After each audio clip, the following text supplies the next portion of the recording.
स्वाध्यायः परमः। Doctor Baba Saheb Ambedkar open university.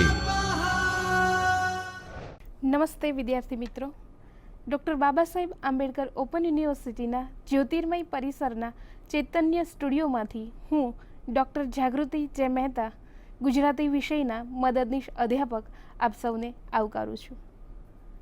તો વિદ્યાર્થી મિત્રો, આજે હું તમને વિનયન વિદ્યાશાખાના બીજા વર્ષના મુખ્ય વિષય ગુજરાતીના પેપર 5 ગુજરાતી સાહિત્યના સ્વરૂપોમાં ગુજરાતી ટૂંકી વાર્તાની સંજ્ઞા, વિચાર, વાર્તાત્મકતા અને ટૂંકી વાર્તાના પ્રાચીન અને અર્વાચીન એવા 2 સ્વરૂપો વિશે વિસ્તૃત સમજૂતી આપીશ।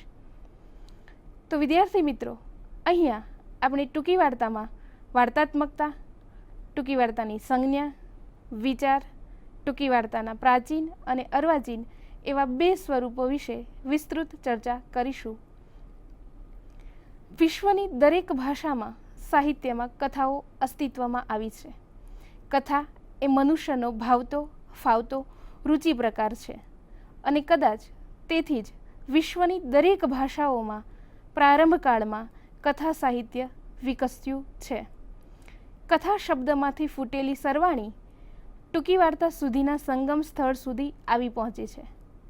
હવે આપણે યુગકાલીન ચેતના, ઔદ્યોગિક ક્રાંતિની ભૂમિકા અને કલા પ્રત્યેની સભાનતાને કારણે કથા શબ્દથી આગળ વધી ટૂંકી વાર્તા સુધી આવીએ છીએ। આપણી આ યાત્રા કથાથી ટૂંકી વાર્તા સુધી લંબાય છે। ટૂંકી વાર્તાની સંજ્ઞા જોઈએ તો વિદ્યાર્થી મિત્રો, પ્રાચીન મધ્યકાલીન કથા સ્વરૂપોની અર્વાચીનમાં કાયાપલટ થઈ છે। માનવીમાં જેમ જેમ જાગૃતિ આવતી ગઈ તેમ તેમ વિષયવસ્તુ અને અભિવ્યક્તિ એમ બંને ક્ષેત્રે આમૂલ પરિવર્તન આવતા ગયા। અર્વાચીન ટૂંકી વાર્તા સ્વરૂપ જીવનની નિર્ણાયક કટોકટીરૂપ ઘટનાના નિમિત્તે મનુષ્યના આંતરવિશ્વનું દર્શન કરે છે। પાશ્ચાત્ય કથા સાહિત્યના ઇતિહાસમાં ગેસ્ટા તેનું પ્રાચીનતમ સ્વરૂપ છે। જૂના સ્વરૂપની ટૂંકી વાર્તાના સંગ્રહ માટે ફ્રેન્ચમાં આ શબ્દ પ્રયોગ હતો। એમાં કાર્ય અને સાહસની ભરપૂર વાર્તાઓ આવતી ટૂંકી વાર્તાના જૂના સ્વરૂપ માટે ઇટાલીમાં નોવેલા શબ્દ હતો, એટલે કે બની ચૂકેલી વાત ફરીથી કહેવી એવો અર્થ સૂચવાતો।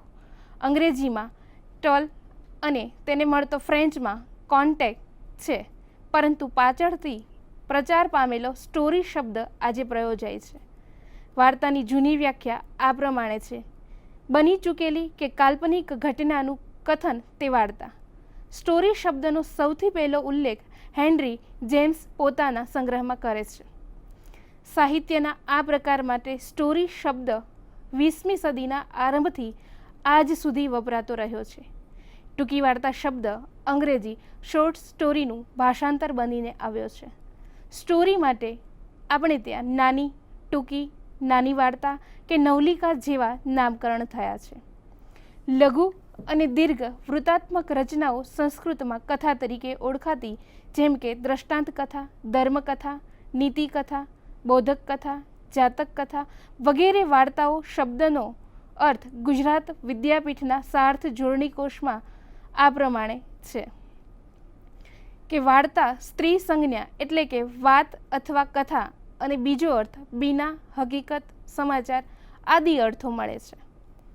સંસ્કૃતમાંથી ઉદ્ભવેલી ગુજરાતી સિવાયની અન્ય ભાષાઓ બંગાળી, હિન્દી અને મરાઠીમાં શોર્ટ સ્ટોરી માટે અનુક્રમે ગલ્પ, કહાની અને લઘુકથા વગેરે શબ્દો પ્રયોજાય છે, જ્યારે સંસ્કૃતમાં કલ્પિત કથાને મળતા લખાણ માટે કથા કે આખ્યાયિકા શબ્દ વપરાતો। મધ્યકાલીન સાહિત્યમાં અખો, માંડણ, શામળ વગેરે કવિઓએ કથાને વાર્તા તરીકે નહીં પરંતુ વાત કે વાર્તા તરીકે ઓળખાવે છે। ત્યાંથી માંડીને છેક ગાંધીયુગ સુધી આવતા સમર્થ વાર્તાકાર રાવી પાઠક પોતાના વાર્તા સંગ્રહને દ્વિરેફની વાતો એવું નામ આપે છે। ટૂંકી વાર્તા અને વાર્તા વચ્ચેની પાતળી ભેદરેખાને સ્પષ્ટ કરતા હરિવલ્લભ ભાયાણી સાહેબ આ રીતે કહે છે કે ટૂંકી વાર્તા અને વાર્તાનો વિશિષ્ટ અર્થ લઈએ તો બંને જુદી જુદી ચીજ છે. જેમ કે 32 પુત્રીની વાર્તા, ડોલામારુની વાર્તા, શીતળા સાતમની વાર્તા વગેરે આપણી પરંપરાગત વાર્તાઓ જે છે તેનાથી ટૂંકી વાર્તા તદ્દન અર્વાચીન જ છે. 60-70 વર્ષ પહેલાં હાલના વિશિષ્ટ અર્થમાં એ શબ્દ પ્રયોગ જે આપણે ત્યાં નહોતો એ આપણે સૌ જાણીએ છીએ કે અંગ્રેજી શોર્ટ સ્ટોરી અનુવાદ લેખે આપણે ત્યાં ટૂંકી વાર્તા એ શબ્દ પ્રચારમાં આવ્યો. આગળની વાર્તાથી તેનું અળગાપણું બનાવવા નવલિકા એવી સાવ નવી સંજ્ઞા પણ આપણે ટૂંકી વાર્તા માટે ઘડી કાઢી. ટૂંકી વાર્તા આમ તો પશ્ચિમમાંથી આપણે ત્યાં આવેલો સાહિત્ય પ્રકાર છે, પણ એ તો આજે જે ટૂંકી વાર્તા કહીએ છીએ એવી કૃતિને માટે લાગુ પાડી શકાય એવું વિધાન છે. ખરેખર તો ભારતીય સાહિત્યમાં પ્રાચીન કાળથી પોતાની હાજરી પુરાવતો આવેલો સાહિત્યનો એક ચોક્કસ પ્રકાર છે. પ્રાચીન કાળમાં આજની ટૂંકી વાર્તાના મૂળ પડેલા છે એમ કહેવામાં અતિશયોક્તિ નથી. પ્રાચીન કાળમાં કેટલીક કૃતિઓને વાર્તા કે કથા જેવી સંજ્ઞાઓથી ઓળખવામાં આવતી હતી. આપણે પ્રશ્ન હવે શરૂ થાય છે કે શા માટે આપણે અમુક ચોક્કસ કૃતિ કે કૃતિઓને જ વાર્તા તરીકે ઓળખીએ છીએ? સાહિત્યની બધી કૃતિઓને આપણે વાર્તા સંજ્ઞા શા માટે આપતા નથી? આ બે પ્રશ્નોના જવાબો વિચારીએ તો જણાશે કે જે કૃતિઓમાં આપણે કશોક બનતો બનાવ જોવા મળે છે એટલું જ નહીં, એ બનાવ સાવ સાદો સીધો નહીં પણ કશીક ચમત્કૃતિવાળો અર્થ પ્રગટ કરે છે. તેવી જ કૃતિઓને આપણે વાર્તા કહીને ઓળખાવીએ છીએ. આવા બનાવો મહાકાવ્ય જેવા કાવ્ય પ્રકારમાં આવતા હોય, ખંડકાવ્ય જેવા પ્રકારમાં પણ આવતા હોય, નાટકમાં પણ આવતા હોય, એને આપણે વાર્તા કહીએ છીએ. જેમ કે આપણે એવું સામાન્યપણે કહી શકીએ કે ભાઈ મહાભારતની વાર્તા શી છે, રામાયણની વાર્તા શી છે, પ્રેમાનંદના મામેરુની વાર્તા શી છે, દલપતરામે આપેલા મિથ્યાભિમાન નાટકની વાર્તા શી છે? આ બધા પ્રશ્નોને તમે ફરીથી વાંચશો, તપાસશો તો એક બાબત તરફ તમારું ધ્યાન જશે કે મહાભારત અને રામાયણ જેવી કૃતિઓ તો કાવ્યનો એક પ્રકાર એટલે કે મહાકાવ્ય છે. મામેરુ પણ કાવ્યનો એક પ્રકાર એટલે કે આખ્યાન કાવ્ય છે. તો મિથ્યાભિમાન ગદ્યનો એક પ્રકાર એટલે કે નાટક છે. જેમાં તો મહાકાવ્ય, આખ્યાન અને નાટક જેવા સાહિત્યના પ્રકારોમાં પણ આપણે વાર્તા શી છે એમ પૂછીએ છીએ અને એનો જવાબ મળે છે કે મહાભારતમાં કૌરવો પાંડવોના યુદ્ધની વાર્તા છે અને દ્રૌપદીના વસ્ત્રાહરણની વાર્તા છે. તો રામાયણમાં રામ રાવણના સંઘર્ષની વાર્તા છે. તો મામેરુમાં પ્રભુ ભક્તની થતી કસોટી અને તેમાં પ્રભુ કૃપાથી પાર ઉતરતા ભક્તની કથા છે. મિથ્યાભિમાનમાં ઠાલું અભિમાન રાખી ફરનારની થતી ફજેતી અને અવદશાની કથા છે. ટૂંકમાં કાવ્ય, મહાકાવ્ય, આખ્યાન અને નાટક જેવા સાહિત્ય પ્રકારો જે ટૂંકી વાર્તા કરતાં જુદા પ્રકારો છે તેમાં પણ વાર્તા રહેલી હોય જ છે. એ આ પરથી કહી શકાય. આવું કહીએ છીએ ત્યારે વાર્તા એટલે શું બને છે, કેવી રીતે બને છે, છેવટે એનો અંત શું આવે છે, એવા પ્રશ્નો આપણા મનમાં રહેલા હોય છે. આને આપણે વાર્તાત્મકતા કહીએ છીએ. વાર્તાત્મકતાની સાદી અને અશાસ્ત્રીય સમજ એવી આપી શકીએ કે જેમાં કંઈ પણ રસ જગાડે એવું બનતું હોય, જેમાં કશીક ગતિ થતી હોય, જેને કશાક આદિ, મધ્ય અને અંત હોય એવું નિરૂપણ. આવી વાર્તાત્મકતા ઉપર નોંધ્યું તેમ જ્યાં પણ હોય ત્યાં જેમ કે કાવ્યમાં, નાટકમાં કે આખ્યાનમાં બધા જ સ્વરૂપમાં વાર્તા તો મોજૂદ હોય જ છે. વળી આખ્યાન, મહાકાવ્યમાં આવી વાર્તાત્મકતા હોય છે તે પરથી વાર્તાનો સંબંધ ફક્ત ગદ્ય સાથે જ છે એમ પણ ન કહી શકાય. મધ્યકાળમાં કવિ શામળ ભટ્ટે વાર્તાઓ જે લખી છે પણ તે પદ્યમાં, તેથી વિવેચકો તેને પદ્ય વાર્તા જેવી સંજ્ઞા આપે છે. અરે ઘણીવાર તો કોઈ વ્યક્તિ કોઈ સાથે સાચો બનેલો બનાવ વર્ણવતી હોય ત્યારે તેના વર્ણનમાં શરૂઆત, મધ્યબિંદુ અને છેવટે અંત એવા સ્પષ્ટ તબક્કાઓ સાંભળનાર અનુભવી શકતો હોય છે. તો તે વર્ણન લિખિત સ્વરૂપે નથી હોતું, છતાં વાર્તાત્મકતાનો અનુભવ કરાવતું હોય છે. આજના અખબારોમાં જે સમાચારો પ્રસિદ્ધ થાય છે તેમાં કેટલાક એવા છે કે જેમાં વાર્તાત્મકતાનો અનુભવ વાચકોને થતો હોય છે. આ બધું વિચારતા વાર્તા તત્વ આપણને ઠેર ઠેર જોવા અનુભવવા મળતું હોય છે. હજુ વધુ એક મુદ્દો વિચારી શકીએ જેમાં લેખિત સ્વરૂપે કશું મળતું ન હોય, અરે કોઈના મુખે તેનું વર્ણન પણ ન થયું હોય, એટલે કે મૌખિક સ્વરૂપે પણ ન થયું હોય, છતાં વાર્તા બનતી હોય. જેમ કે એક ઉદાહરણ જોઈએ. અ નામની વ્યક્તિ બ નામની વ્યક્તિને મળવા જાય છે, ત્યારે બને ઘરેથી એવા સમાચાર મળે છે કે બ હમણાં જ મંદિરે ગયા. આ સાંભળીને અ મંદિરે પહોંચે તો ત્યાંથી એવું જાણવા મળે છે કે દર્શન પતાવીને બ ડૉક્ટરને ત્યાં ગયા. ડૉક્ટરને ત્યાં બને મળવા પહોંચેલા અને એમ કહેવામાં આવે છે કે હમણાં જ બ દવા લઈને ઘરે ગયા. અ કંટાળીને બને મળવાનો વિચાર માંડી વાળીને પોતાને ઘેર પહોંચે ત્યારે તેને પોતાના ઘેરથી જ એવું કહેવામાં આવે છે કે હમણાં બ તેમને મળવા આવેલા તે રાહ જોઈને હમણાં જ પોતાના ઘરે ગયા. આ આખી વાત લખાઈ નહીં હોય યા કોઈના મુખે કહેવાય પણ ન હોય, ખરેખરી બની હોય તો પણ આપણે કહી શકીએ કે આ તો વાર્તા બની ગઈ. બહુ વિદગ્ધ માણસ હોય તો એમ પણ કહે છે કે આ તો ખરી વાર્તા ભજવાઈ ગઈ. તમે વિચારી શકશો કે વાર્તા ભજવાઈ ગઈ એવું વાક્ય જ્યારે કહેવાય ત્યારે આખા બનાવમાં નાટક જેવું કશુંક બન્યાનો સંકેત રહેલો છે. પણ નાટક જેવો એ જે બનાવ બને છે તેને પણ જ્યારે વર્ણવાય ત્યારે નાટકની વાર્તા થાય છે. આમ વાર્તા ક્યાંક નથી પ્રગટતી. આ વાર્તા એ વાર્તાત્મકતાનો પર્યાય સમાનાર્થી શબ્દ હોવાનું અભિપ્રેત હોય છે. અ અને બ વાળી વાતમાં ખરેખર તો વિચિત્ર પરિસ્થિતિ જ ઉત્પન્ન થયેલી છે. એ પરિસ્થિતિ અ અને બ એ જાણી જોઈને ઊભી કરેલી નથી, છતાં બંને એનો ભોગ બને છે. આ પરિસ્થિતિમાં જુદા જુદા બિંદુઓ તપાસીએ તો અ ને મનમાં બને મળવા જવાની ઈચ્છા થાય છે તેટલી બાબત માટે અને જવાબદાર ઠેરવી શકાય. પણ પછી અ બને ઘેર જાય ત્યારે બ મંદિરે જવા નીકળી ગયો હોય. એ જેટલું અગત્યનું નથી તેટલું અગત્યનું હમણાં જ નીકળી ગયો છે એ છે. અ બને ઘેર પહોંચે તેની ઘણીવાર પહેલાંનો ક્યારનો બ મંદિરે જવા નીકળી ગયો હોય તો વાતમાં કશુંય આપણને સ્પર્શે એવું રહેતું નથી. પછી દોડતો મંદિરે જાય ત્યારે ત્યાંથી પણ હમણાં જ બ નીકળી ગયો હોય એ મહત્વનું છે.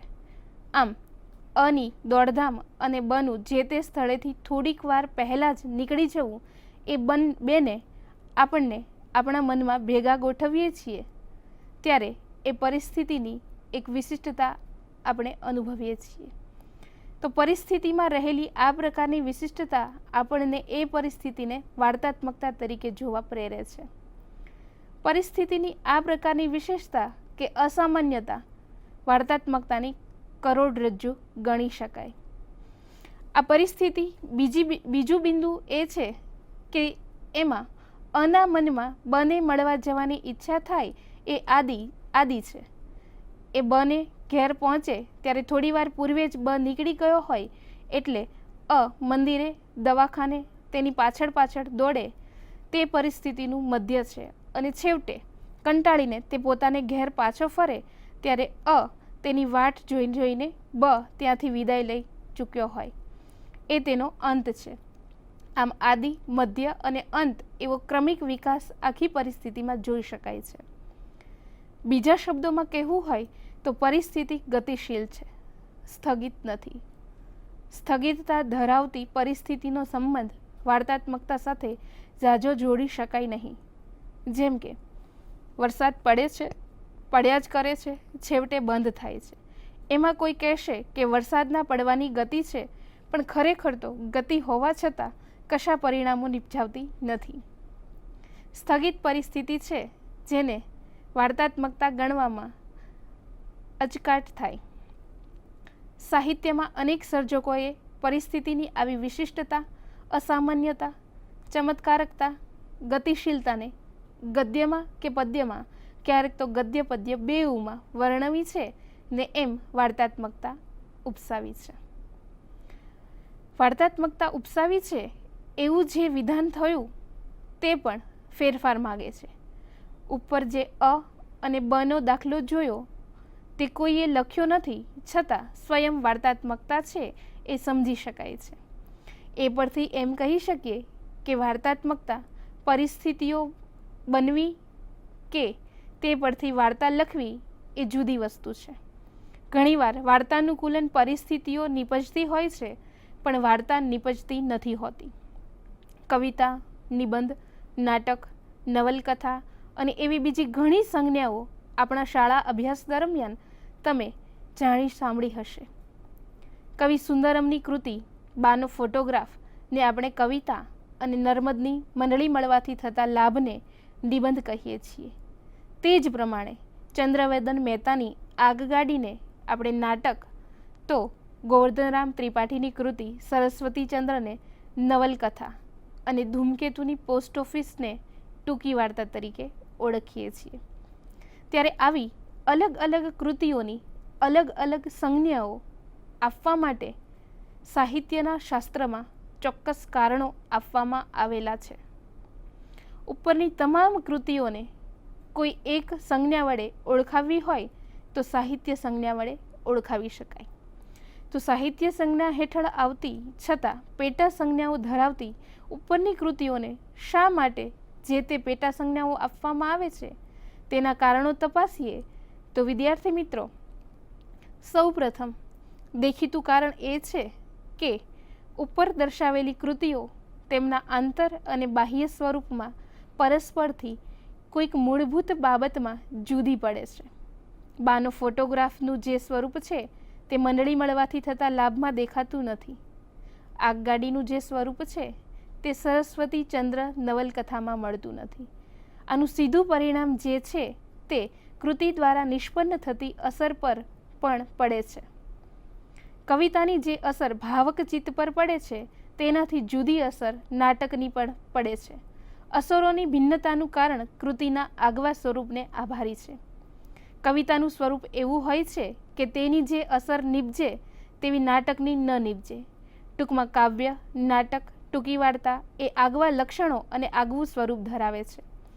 તેથી તેમને અલગ અલગ સંજ્ઞાઓ આપવી પડે છે અને સ્વરૂપના આગવાપણાને કારણે જ તેમણે ભાવક ચિત્ત પર પડતી અસરો પણ આગવી હોય છે. સ્વરૂપ અને અસરોના આગવાપણા તેમજ તેને લીધે નિષ્પન્ન થતી આવતી સંજ્ઞાઓની ઉપરની ચર્ચાઓમાં તેમ છતાં બીજા એક મહત્વનો મુદ્દો એ યાદ રાખવાનું છે કે કાવ્ય, નાટક, નવલકથા, ટૂંકી વાર્તામાં કેટલીક સમાનતાઓ પણ છે. જેમ કે સુંદરમ, નર્મદ, ચંચી મહેતા, ગોવર્ધનરામ અને ધૂમકેતુની ઉપર દર્શાવેલ કૃતિઓ એક જ ભાષામાં લખાયેલી છે. એ સમાનતા બતાવતી બાલિશ થાય, પણ એ ઉપરાંત બાનો ફોટોગ્રાફમાં પાત્રો આવે છે તો આગગાડી અને પોસ્ટ ઓફિસમાં અને સરસ્વતી ચંદ્રમાં પણ પાત્રો આવે છે. એટલું જ નહીં, કેટલાક પ્રસંગોનું પણ આલેખન થયું છે. પ્રસંગોના આલેખનમાં આદિ, મધ્ય અને અંત જેવા ક્રમિક વિકાસ દાખવતા તબક્કાઓ પણ નજરે પડે છે. વળી તમામ કૃતિઓ બાનો ફોટોગ્રાફ સિવાય ગદ્યમાં લખાયેલી છે. આ ઉપરથી એવું તારણ કાઢી શકાય કે કેટલાક ઘટક તત્વો જેવા કે ગદ્યનો ઉપયોગ, પાત્ર, પ્રસંગ આ બધી કૃતિઓમાં કામ કરતા જણાય છે. ઘટક તત્વો ઘણે બધે અંશે સમાન હોવા છતાં તે દરેક કૃતિઓમાંથી નિપજતી અસરો એક સમાન નથી, એ પણ ધ્યાનમાં રાખવાનું છે. આ પરથી ફલિત થાય છે કે સમાન ઘટક તત્વો પણ અસરની સમાનતા નિપજાવતા નથી. બીજા શબ્દોમાં કહીએ તો સમાન ઘટક તત્વો વડે પણ ભિન્ન ભિન્ન અસરો નિપજાવી શકાય છે. આનું કારણ વિચારીએ તો સમજાય કે ગદ્ય તત્વ, પાત્રાલેખન, ઘટના, ઘટનાઓનો ક્રમિક વિકાસ એ સમાન ઘટકોનો પ્રત્યેક કૃતિમાં જે રીતિ એ વિનિયોગ થયેલો છે તે રીતિ વ્યાવર્તક છે. વ્યાવર્તક એટલે એવી રીતિ કે જે અન્ય કૃતિઓમાં તેના તે જ સ્વરૂપે જ ન આવતી હોય. જેમ જૂના જમાનામાં માટીનો ઉપયોગ કરીને કુંભાર ઘડો બનાવે અને કડિયો મકાન બનાવે, ત્યારે ઘડો અને મકાનનું ઘટક તત્વ માટી તો એક સરખું જ છે, છતાં ઘડો અને મકાન બંનેને સાવ અલગ પદાર્થો ગણવા પડે છે, કેમ કે માટી જેવા સમાન ઘટક તત્વના પ્રયોજન, આયોજન, પરિણામ બંનેમાં સાવ નોખા છે. બંનેને માટી સિવાય કશી વાતે સાંકળી શકાય નહીં. એમ નાટક, નવલકથા, ટૂંકી વાર્તામાં ઘટક તત્વની સમાનતા જળતી હોવા છતાં તેમના હેતુ, પ્રયોજન અને આયોજનના અને તેથી પરિણમતી અસરમાં પણ ભિન્નતા જ પ્રગટતી હોવાથી તેનું સ્વરૂપ આગવું અને વ્યાવર્તક બને છે. ટૂંકી વાર્તા પણ આવું એક આગવું વ્યાવર્તક ધરાવતું સાહિત્ય સ્વરૂપ છે. સાહિત્યને બદલે વધુ અર્થપૂર્ણ શબ્દ પ્રકાર છે. પ્રકાર અને સ્વરૂપનો ભેદ પાડવો હોય તો એમ પાડી શકાય કે ટૂંકી વાર્તાનો પ્રકાર અનેક વાર્તાઓ ખેડે છે, ત્યારે જુદા જુદા વાર્તાકારો વડે એ પ્રકારનું જુદું જુદું સ્વરૂપ નિપજે છે. જેમ કે ધૂમકેતુમાં જે વાર્તા પ્રકારનું સ્વરૂપ સાંપડે છે તેથી ભિન્ન સ્વરૂપ દ્વિરેફની કૃતિઓમાં સાંપડે છે. ટૂંકી વાર્તાનો સમાનાર્થી નવલિકા પ્રયોગ પણ આપણે ત્યાં પ્રચલિત છે, પણ ટૂંકી કે નાની નવલકથા એવી અર્થની છાયા રહેલી હોય ટૂંકી વાર્તા સંજ્ઞા જ વધુ અર્થ સૂચિત બને છે. તો વિદ્યાર્થી મિત્રો, આપણે ટૂંકી વાર્તાના પ્રાચીન અને અર્વાચીન એવા બે સ્વરૂપ વિશે સમજીએ. ટૂંકી વાર્તા એ ધૂમકેતુના શબ્દોમાં કહીએ તો ટૂંકી વાર્તા પ્રાચીનમાં પ્રાચીન અને અર્વાચીનમાં અર્વાચીન છે. ટૂંકી વાર્તાના મૂળ આપણા પ્રાચીન કથા સાહિત્યમાં પડેલા છે. આ સંદર્ભે હરિવલ્લભ ભાયાણી કહે છે તેમ પ્રાગર્વાચીન સાહિત્યમાં વાર્તા જાણીતી હતી, ટૂંકી વાર્તા નહીં. એમની વચ્ચે ફરક ઉપલબ્ધ કે થોડાક લક્ષણો અને વિગતો પૂરતો નથી, બંને જ આકૃતિએ અને પ્રકૃતિએ જુદી છે. તેઓ જે સાધવા મથે છે તે વસ્તુના પ્રકાર અને પ્રમાણ નિરાળા છે. જ્યારે વિશ્વકવિ ઉમાશંકર જોશી જૂના કથા સાહિત્ય અને અર્વાચીન ટૂંકી વાર્તા વચ્ચેનો ભેદ સ્પષ્ટ કરતા કહે છે કે બંનેમાં કોઈ સામાન્ય તત્વ હોય તો તે વૃત્તાંત અથવા બનાવ, એ સિવાય બંને મૂળગત તફાવત છે. જૂની બધી કથાઓ સમૂહ આગળ મોએથી કહી શકાય એ પ્રકારની હોય છે. આજની ટૂંકી વાર્તા માટે એ અનિવાર્ય નથી, એટલે કે વૃત્તાંત સિવાય બીજી કોઈ વાર્તાને આધારે એનું જીવન છે. જૂના આખા વિપુલ કથા સાહિત્યમાં આજની ટૂંકી વાર્તાના લક્ષણોવાળો સાહિત્ય પ્રકાર જવલ્લે જ મળે. સાહિત્ય કલાના પ્રકાર તરીકે ટૂંકી વાર્તાને જૂના સમયમાં ખેડવામાં આવતી નથી. દરેક દેશના પ્રાચીન મધ્યકાલીન સમયમાં વાર્તા સાહિત્યની ખોટ નથી, અથવા તો વાર્તાને તેવા ભાવક વગર કે ભાવકને વાર્તા વગર ચાલ્યું નથી. વાર્તા પશ્ચિમ સાહિત્યના પ્રભાવ હેઠળ 20મી સદીમાં વિકસેલો નિત્ય નૂતન સાહિત્ય પ્રકાર છે, જે વિષયવસ્તુ અને નિરૂપણની દ્રષ્ટિએ અર્વાચીન અને પ્રાચીન તે મધ્યકાલીન કથા સાહિત્યથી જુદી પડે છે. પ્રાચીન વાર્તા વખતે મુદ્રણ યંત્રો ન હતા, તેથી વાર્તા પદ્યમાં ગેયતા સાથે લોકોમાં મનોરંજન પૂરું પાડવાના સાધન તરીકે તેની પ્રમુખ ભૂમિકા રહી હતી. જ્યારે અર્વાચીન ટૂંકી વાર્તા મુદ્રણ યંત્રના આગમન સાથે જ તેનું કલેવર બદલે છે. પ્રથમ સાહિત્ય પ્રકાર સમૂહ ભોગ્ય હતો, જ્યારે અર્વાચીન સાહિત્ય પ્રકાર વ્યક્તિભોગ્ય કલા બને છે. આ બંને વચ્ચેની પાતળી ભેદરેખા કહેવા, સાંભળવા, લખવા અને વાંચવા વચ્ચેની છે. માનવ જીવનની ચૈતસિક વૃત્તિઓ જૂની વાર્તા કરતાં નવી વાર્તાઓમાં ભિન્ન પ્રકારે ઓળખાયેલી જોવા મળે છે.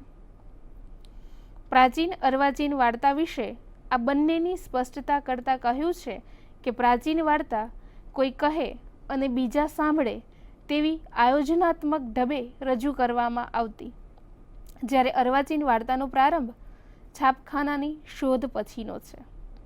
બીજા મીમાંસક આ રીતે કહે છે: પ્રાચીન વાર્તામાં નિરંકુશ કલ્પનાને અવકાશ રહેતો, જ્યારે સમાજને ટૂંકી વાર્તા વર્તમાનની નજીક રહીને ચાલે છે. તે જીવન પ્રત્યેના આપણા પોતાના વલણને વિશેષતઃ રજૂ કરે છે. અર્વાચીન વાર્તાનો જીવન સાથે વધારે ધરોબો છે. વિશ્વના મહાન સર્જકોની અસર આપણા વાર્તાકારો પર પડી છે. તેથી જ વાર્તાકારો સાથે જુદી જ રીતભાતથી કામ પાર પાડતા થાય છે. સુરેશ જોશીએ વિદેશી સર્જકોને આત્મસાત કર્યા છે. અર્વાચીન ટૂંકી વાર્તાનું સ્વરૂપ સતત વિકસતું અને વિલસતું રહ્યું છે. તેથી વિશિષ્ટ માવજત અને નિરૂપણ રીતિ તથા સ્વરૂપને કારણે પણ જૂની વાર્તાથી જુદી પડે છે. વિવેચકો ટૂંકી વાર્તા વિશે જૂની અને નવી વાર્તા, ગઈકાલની અને આજની વાર્તા વગેરે જેવા ભેદ કરતા રહ્યા છે. ચુનીલાલ મડિયા અને જયંતી દલાલે તેમના સમયની વાર્તાને નવી વાર્તા કહીને બિરદાવી છે, તો ગુલાબદાસ બ્રોકરે નવી વાર્તા નામે સંપાદિત ગ્રંથ પ્રગટ કર્યો છે. જૂની વાર્તા વિશે અને નવી વાર્તા વિશે વિચાર વિમર્શ દ્વારા તેને જોવા તપાસવાના સતત પ્રયાસ થતા રહ્યા છે. ટૂંકી વાર્તાનું આ એવું સ્વરૂપ છે કે તેની વ્યાખ્યામાં બાંધવાનું મુશ્કેલ થઈ પડે છે. આપણા પૂર્વસૂરીઓથી માંડી આજ સુધી અનેક સ્વરૂપે એ અવિરત પરિવર્તન પામતી રહી છે. વાર્તાનો ઉદ્ભવ થયો ત્યારથી આજ સુધી વાર્તાકારોની વાર્તાઓ જોતા એ પ્રતીત થાય છે કે ટૂંકી વાર્તા દાયકે નવા રંગરૂપ ધારણ કરતી રહી છે. અર્વાચીન ટૂંકી વાર્તામાં માનવી કેન્દ્ર સ્થાને છે. આજની ટૂંકી વાર્તા નવી જ તાજગીનો અનુભવ કરાવે છે. અમુક રીતિથી ઓળખાયેલી વાર્તા અમુક ઉત્તમ અને અમુક રીતિથી ઓળખાયેલી વાર્તા કનિષ્ઠ એવા આત્યંતિક વિધાનો જે તે સાહિત્ય સ્વરૂપને જ હાનિ કરતા છે.